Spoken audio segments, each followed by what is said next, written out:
யாராவது வந்து எங்க அம்மா வளர்ப்ப பத்தி இப்படி நேர்மை இல்லாத ஒரு பையனை வளர்த்திருக்கீங்கன்னு சொன்னாலோ, இல்ல அப்பா இல்லாத பசங்க தப்பா வளர்ந்துருக்காங்கன்னு யாரும் சொல்லிடக்கூடாதுன்னு தாங்க நான் இவ்வளவு கவனமா இருந்தேன். ஆனா இப்போ என்னாலயே அவங்களுக்கு இப்போ இந்த பேர் வந்துருச்சு இல்ல.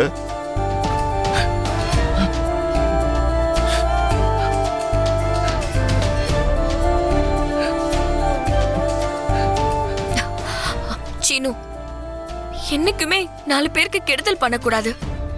உங்க நேர்மை 4 பேர் ஏதாவது சொல்லிருவாங்களோன்னு வந்தது இல்ல சீனு.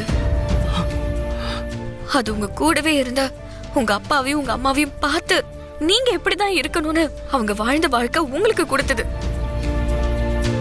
உங்களோட வலி எனக்கு புரியுது. ஆனா என் மேல உங்க மேல எந்த தப்பும் இல்லைங்கிறத சொல்ல வேண்டியது உங்க பொறுப்பு தான். உங்க அம்மாக்கு உங்க மேல இருக்கிற கோவம் 4 பேர் தப்பா சொல்லிட்டாங்களேங்கிறது தான். ஆனா அம்மா தான் நான் தப்பு பண்ணிட்டேன்னு நம்பிட்டாங்களே. என் கூட பேசவே மாட்டேங்கிறாங்களேங்க. இல்ல சீனு, உங்க அம்மா உங்களை நம்பல. அவங்க நம்பிக்கைக்கும் உண்மைக்கும் நடுவுல போராட்டத்துல தான் இருக்காங்க. அது அவங்க முழுசா நம்பி இருந்தா உங்களை அவங்க அடிச்சிருக்கவே மாட்டாங்க. மௌனமா இருந்திருப்பாங்க. கோவத்துல இருந்திருக்க மாட்டாங்க. வெறுப்புல தான் இருந்திருப்பாங்க. அதனால்தான் அவங்கள ஒதுக்கி இருப்பாங்க.